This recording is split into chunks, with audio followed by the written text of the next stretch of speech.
now my pleasure to introduce Sue Kelly. It has been a great year to work with her. She became CEO on April 1, and while we joke a little bit about that, the results of Sue's efforts are no joke.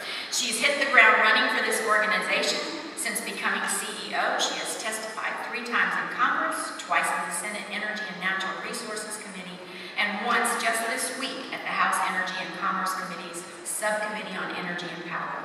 She testified before FERC in February 2015 at their National Overview Technical Conference on Reliability, Infrastructure, and Market Issues related to implementation of the Clean Power Plan. Sue is knowledgeable about and respected in our industry. I am proud to have worked with her this year, and I'm pleased to turn the podium over to her at this time. Thank you, and welcome, Sue.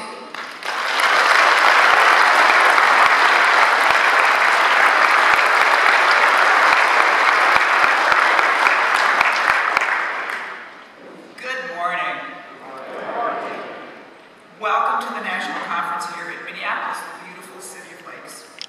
I hope you enjoyed this spam, and I hope you enjoyed the hockey puck. Did you see the back that says Public Power Power Play? This is class stuff. We only get the best of swag in our bags, just so you know. So thank you to our local arrangements committee and our chair, Jack Hagel, for all the work they've done to bring us here. Having spent 2 winters during my youth in Duluth, Minnesota, on the frigid shores of Lake Superior, I can say that we thought of Minneapolis as that balmy vacation destination to the south. And thank you for coming to the conference. Please make the most of your time here by talking to and learning from our expert speakers, APPA staff, and the exhibitors. But above all, talk to each other. Meeting and comparing notes with your peers from public power utilities across the country is one of the best things about our national gathering. I especially want to thank our conference sponsors who are also listed in your program and in your app. They help defray the costs and make this event possible. And for those of you who are social media savvy or who want to start down that road, you can share your conference insight and pictures on Twitter and Instagram. Use the hashtag #PublicPower to bring our conversations together. And see Nina Dyack or any of our communications staff wearing the Let's Tweet badges if you need help going social. With their help, I've been blogging and tweeting quite a lot in my first year as CEO, as those of you who already follow me know. This past year, I made many trips to visit members. My time was very well spent. I met many of you personally. I got a good feel for what public power utilities across America are dealing with, and I spent a lot of time on planes. I spent enough time on planes to become a priority gold flyer on American Airlines the old-fashioned way without a credit card. In fact, I spent so much time on planes that I pretty much know that mandatory airline safety demo by heart now. You buckle your seatbelt, adjusting it low and tight across your hips. Make sure your carry-ons are properly stowed, your seat back is in the full upright position, your tray table is locked, and your small electronic devices are set to airplane mode. All of you who travel know this drill. But the part of the safety demonstration that has always made the greatest impression on me is how to use the oxygen mask in case there's turbulence and a change in cabin pressure. And it's not because those people in the safety video look so happy and carefree as those yellow masks drop down in front of them. I've often wondered about that, though. I pay attention because I want to be prepared in the unlikely event that there is a problem. Well, I think our industry needs to be prepared for a possible change in cabin pressure. The ride could get a bit bumpy for us, but public power has been through turbulent times before, and we know this is nothing new. As Paula just noted, and by the way, I just want to say she has rocked as being our chair. Thank you so much.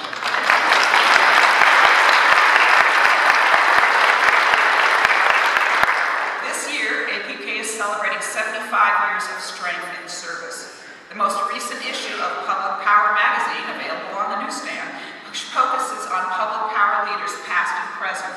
It shows how our past leaders did not shrink from the tasks before them. And of course, one of our founding fathers that you all know, Alex Reagan, said, "I think it is important for institutions as well as individuals to be aware of their roots, to place present issues in perspective, and to assess the prospects for the future." We know our roots. We're community-owned, we're not-for-profit, we're not beholden to remote shareholders, corporate interests, or hedge fund managers. Our mission is to provide safe, reliable, affordable, and environmentally responsible electricity to the communities we serve, be they towns of 100 customers or towns of 1.5 million customers. We have dedicated leaders and employees who care deeply about doing what's best for their communities. And I just want to say here that I was so impressed with Congressman Walz, who really gets us. If you went to the PAC breakfast, you heard the full version of that. He's wonderful, and I wish we had more congressmen like him who really get what we do. In 2014, APPA did much to protect and strengthen public power. We worked to maintain tax-exempt financing. We worked to improve EPA's proposed CO2 rules. We supported grid security legislation. We advanced bills allowing public power utilities to hedge our supply risks. We even got the CFTC to change its regulations under the Dodd-Frank Act to let us do that. That was no small feat. We fought to let the PMAs and TVA continue to provide electric power at cost to public power customers. We advocated for public power's right to self-supply our power needs in RTOs with mandatory capacity markets. And I am happy to report that we enrolled more than 950 utilities in the Public Power Mutual Aid Program. Our research and development program, DEED, awarded nearly $900,000 in grants and scholarships, and we trained more than 5,000 public power professionals in person and online on a broad range of utility operation and governance issues. We reached more than 1 million people through our online channels and publications. We kept our members up to date on industry developments, and we told the public power story in new ways. We're very proud of what we've accomplished, but we know changes are coming to our industry and to our member utilities. We at APPA want to be in the best position possible to help our members deal with these changes. So we undertook strategic planning, and we called our process Power with Purpose. Now I want to make clear that we did not undertake strategic planning because we had problems. We are a strong association now. We have more utility and corporate members now than we ever did before. We have able and dedicated employees, and we offer a full array of advocacy, education, and information services. When we interviewed our members, fellow trade association representatives, and even government officials, they all talked about our strengths. It was good to hear that APPA is well-known and well-respected, both inside and outside the D.C. Beltway. This is a great foundation to build on for the future, and as I noted earlier, we have the public power advantage, but we need to work to keep it or we may lose it, and that's what strategic planning is all about. First, we looked at the possible changes ahead. We saw 4 factors that are changing our world: customer preferences, new technologies, increased regulation, and utility workforce issues. And I'll talk a bit about each. It all starts with customer preferences. I recently read a fascinating article by Joel Stein in a hard copy of Time magazine, which I realize, makes me a not cutting-edge consumer of information. But Stein talked about the new sharing economy, where you let strangers drive your car or stay in your house. You rent somebody else's yard equipment or your bridal gown, and you sell your own stuff online. You hire people to stand in line for you at that popular restaurant that won't take reservations. And you pay $5 to someone to design a logo for your new business, someone you don't know. And then you seek crowdfunding from people you don't know to start that business. Stein says this new sharing economy is growing so fast in part because some people, especially younger people, trust other people, even strangers, more than they trust corporations or government. And speaking of corporations that they distrust, many people put their electric utility in that category. And if you don't believe me, just look at your napkin the next time you eat at Chipotle. It says, got it up here for you, this napkin is made from 90% post-consumer, recycled, unbleached paper. It could have been an electricity bill or a parking ticket in its past life. Forgive and forget. What that tells me is we got an image problem. And we as public power have to work on that. The new sharing economy could well shift customer preferences for how they get their electricity. Increasingly, customers want to have more than one source of power. They want more independence and choice. They want to cut their utility bills. They want to make the most of the sunshine. And they want to profit from any excess power they might generate from that sunshine. All this is in driving increased interest in distributed generation, energy efficiency, and demand response. And this is where the second change factor comes. New technologies are giving them more choices. Customers have greater ability to control their energy generation and their energy use. They may be able to rely less on their electric utility. They can pick up a Nest thermostat at the local Home Depot. The Nest allows them to control their home temperatures through their smartphones or their watches from 100 miles away. Panels for solar are coming down in price, and third-party financing is available. Smart meters allow real-time monitoring of energy use so people can better track and respond to rate signals. And electricity storage is coming. While the new Tesla Powerwall is not the key to residential energy independence, it's a sign of advances to come in storage technology. And it's interesting to me that a new trend in distribution is to create retail-level microgrids for military installations, universities, hospitals, and even subdivisions. This way, these customers don't have to depend on the local distribution system so much to get their power. Of course, many of our own public power utilities started out as separate grids with their own generation serving their own communities. Since public power is already owned by our customers and our sole mission is to serve our own community, you could argue we are in fact the original microgrids. As the saying goes, been there, done that, got the t-shirt, and we did that over 100 years ago. If enough of you want this, we will make it available in our product store. Of course, our systems eventually interconnected, first with neighbors and then regionally to enhance reliability and get more competitive generation. But our history and our organization at the community level can help us take advantage of new technologies to help do 21st century microgrids. Whether it's community solar gardens, microgrids providing real-time energy information, or offering energy efficiency programs, we need to find more ways to engage with our customers. We need to give them what they want, hopefully before they demand it. We must tune into advances in technology, changing customer preferences, and new lifestyles. In short, everything that's happening around us. We cannot take for granted that customers will just keep paying the bills while they grumble about rising rates or outages because they have nowhere else to go for their electricity. Customers may soon be able to cut the cord, at least partially, if they don't see enough value in our service. The general session tomorrow afternoon at 2:45 is all about how technology and regulation is affecting our industry. We have 4 expert panelists who will talk about how public power utilities can prepare for these changes. They're going to discuss new utility business models that use more distributed generation and ways to incorporate energy efficiency, battery storage, and other evolving technologies. They'll share with you what they're already seeing on the ground in California, New York, here in Minnesota, and Massachusetts, and I urge you to come.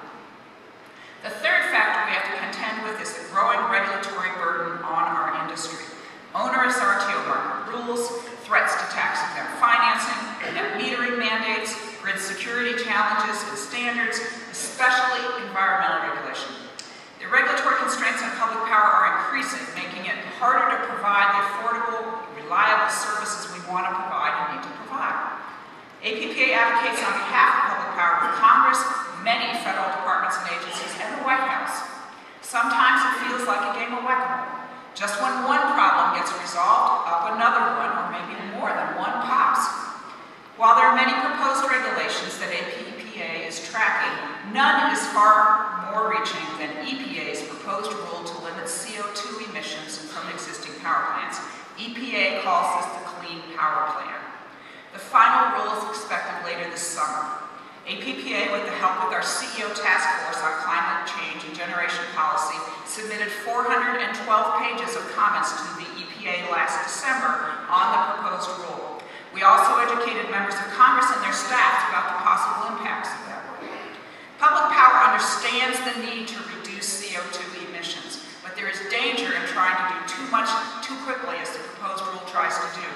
We're disappointed that the proposed rule does not give our member utilities the full credit they deserve for the emissions reductions they made on their own prior to 2012. These early actions should be supported, not ignored. Moreover, the binding interim goals kick in too early to allow most states enough time to develop and implement their plans, and many states face great difficulty in meeting the 2030 goals. We're concerned that public power utilities' generation assets could be stranded. Reliability in some regions could be adversely impacted, and it bothers us that the nuclear and hydro assets we have and are trying to construct are being given short shrift, even though they too are carbon-free. EPA is relying on Section 111D of the Clean Air Act to support It has taken a 40-year-old statute drafted to deal with common air pollutants and stretched it well past the breaking point in the view of many lawyers. The rule as proposed is really an energy policy, not just an environmental policy. We hope that EPA will make significant changes in the final rule, but if the final rule follows the broad outlines set in the proposal, and it probably will, 111D will eventually change the way we generate and use electricity. We will closely evaluate the final rule when it comes out. We'll take appropriate action in court, at the EPA, and before other agencies such as FERC and in Congress. But no matter how the court appeals go, and I say this as an appellate lawyer with 30 years experience, or how the next election turns out, we believe that some type of CO2 regulation is coming eventually. So we need to take action to prepare, and we need to minimize the adverse impacts of that on our retail customers. And there's plenty of action on Capitol Hill right now as well. In May, Senator Lisa Murkowski, who's the chair of the Senate Energy and Natural Resources Committee, introduced no less than 17 bills at one shot.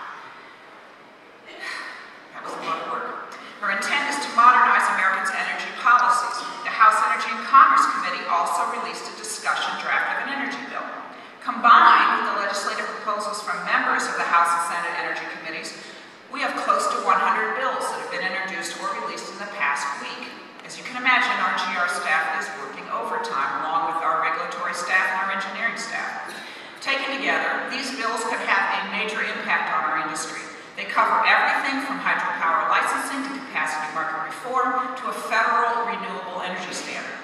Some bills call for a greater role for FERC to make sure that other agencies consider bulk power system reliability when they propose regulations, which is a role that APPA strongly supports.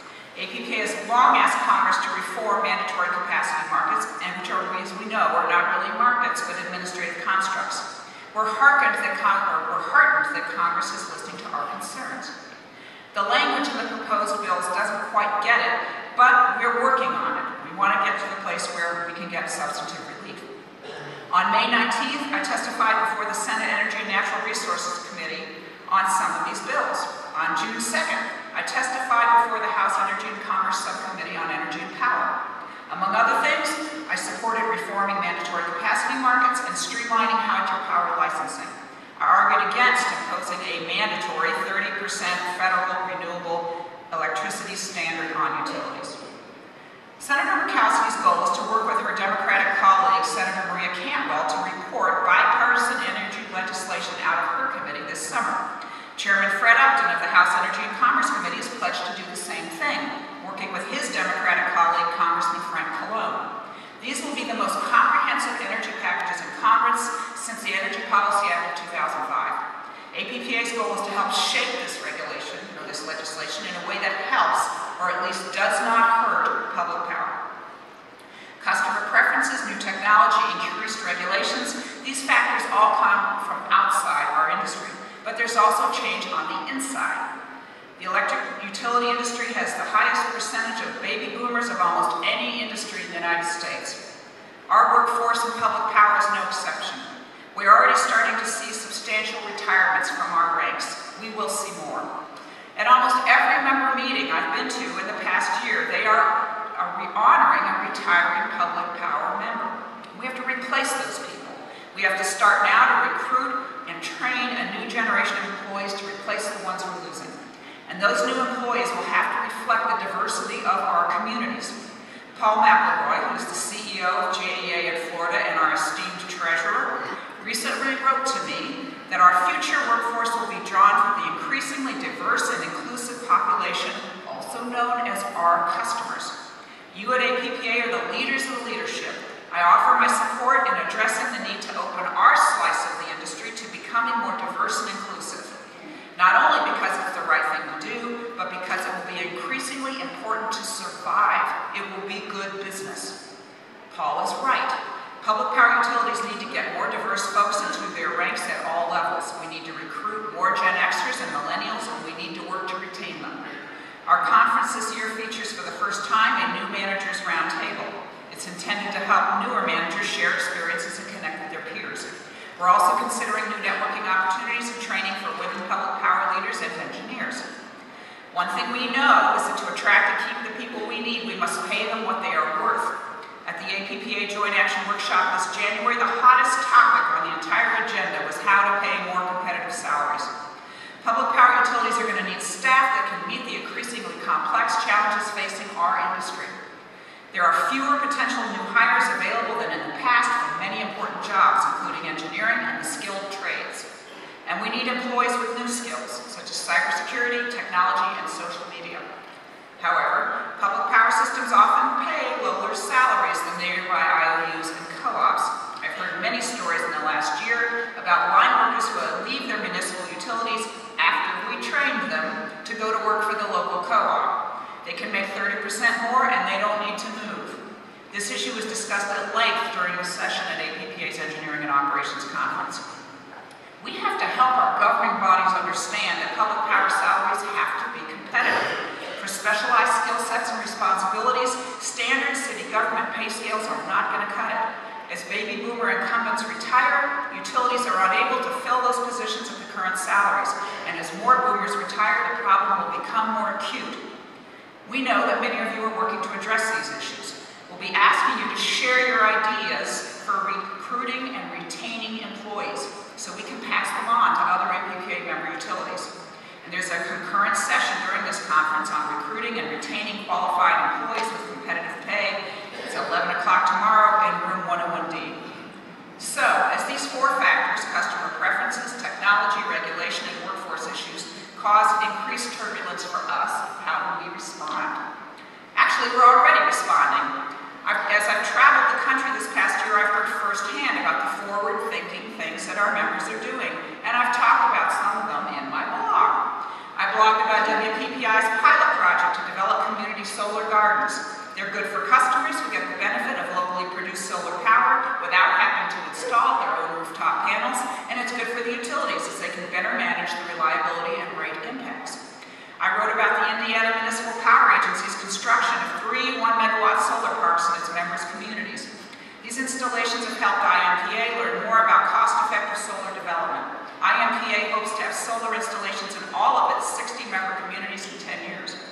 I wrote about American Municipal Power's groundbreaking energy efficiency program, Efficiency Smart. This program has helped industrial and commercial customers save money and energy.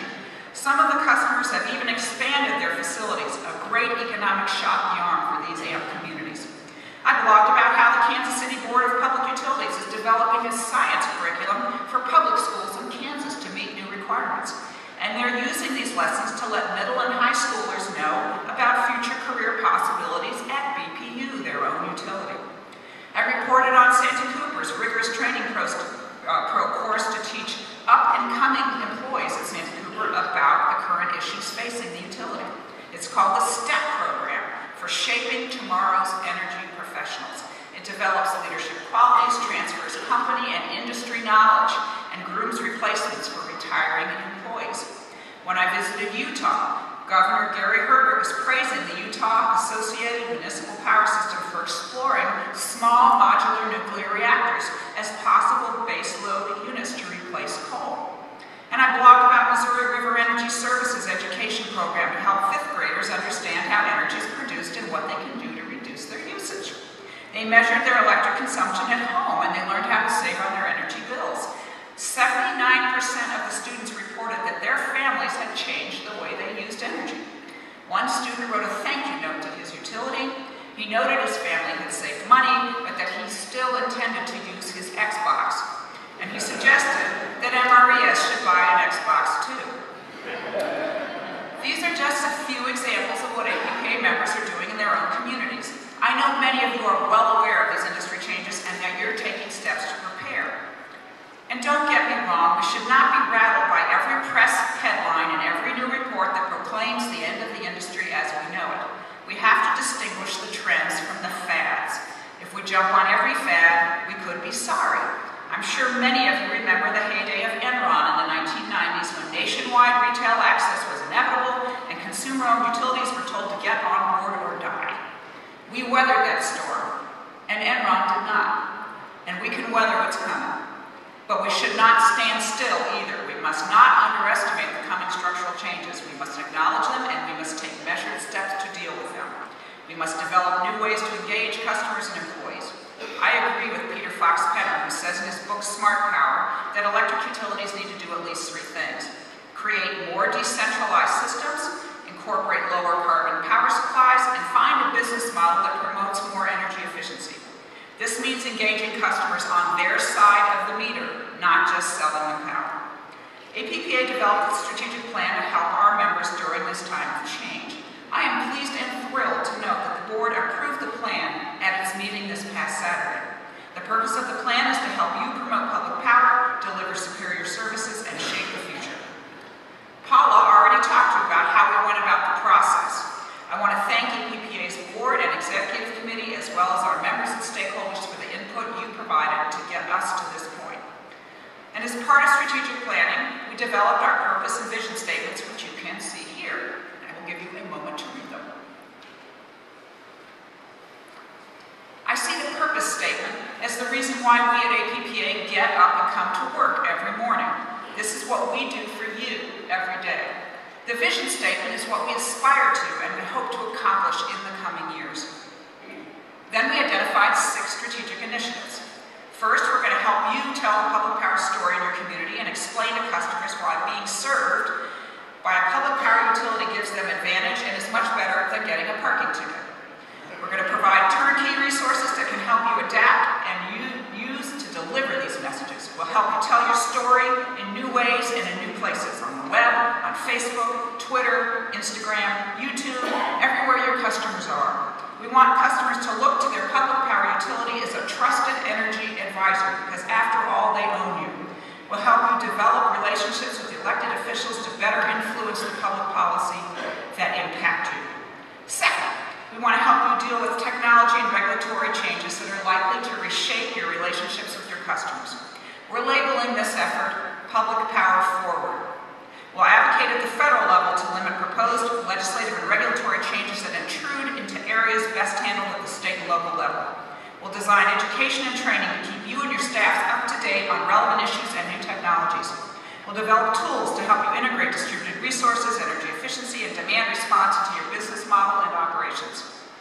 Third, we'll increase our advocacy efforts to protect you and to minimize the adverse impacts of increased federal regulation. We'll emphasize public power's position on priority issues such as the 111D rule, tax-exempt financing, and distributed generation.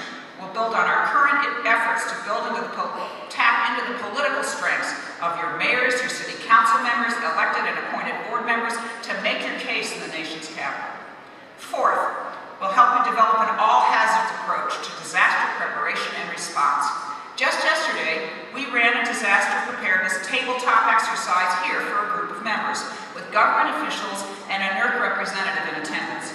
We'll demonstrate public power's commitment to reliability and security to relevant governmental authorities while managing the regulatory and legislative burdens. Fifth, we will focus on research and development. We will continue to use our DEED program, celebrating its 35th anniversary, to help public power stay at the forefront of electricity innovation. Sixth, we'll help you meet your workforce challenges. We'll provide you the stats and the reports that you can use to educate your governing bodies on the need to pay competitive salaries. We'll share best practices to support your recruiting and succession planning efforts and to help you train your new employees. We'll work to make public power jobs more attractive to a diverse workforce. So that we can better help you, APPA will strengthen its own internal resources, our staff, IT, and finances. We'll look for increased efficiencies, and we'll plan for leadership succession in the association, because I am one of those baby boomers. We'll enhance member engagement and strengthen partnership with stakeholders, including with other public power groups. Once the national conference is over, APPA staff is going to catch our breath to recover from the 6-day meeting marathon. Then we're going to go back to our new offices in Crystal City and work on the programs, tactics, and metrics to implement these strategic priorities. While none of these activities are completely new to APPA, the strategic plan will help us prioritize what we do for you and give us a clear roadmap to follow. It's not going to be easy. We have lofty goals, we have limited resources. But I know APPA staff is excited and will rise to the challenge. And I know you will too. You all are the reason that we come to work every day. We on staff believe in all of you, in the great work that you do in your communities and in the benefits of public power. And most of all, we believe in public power's dedication to its customers. We have real opportunities before us if we can be true to our roots and ideals while focusing our minds and services on the changes we're already seeing and will continue to see. So together, let's continue the journey and move public power forward. Again, enjoy your time at the conference, and thank you very much.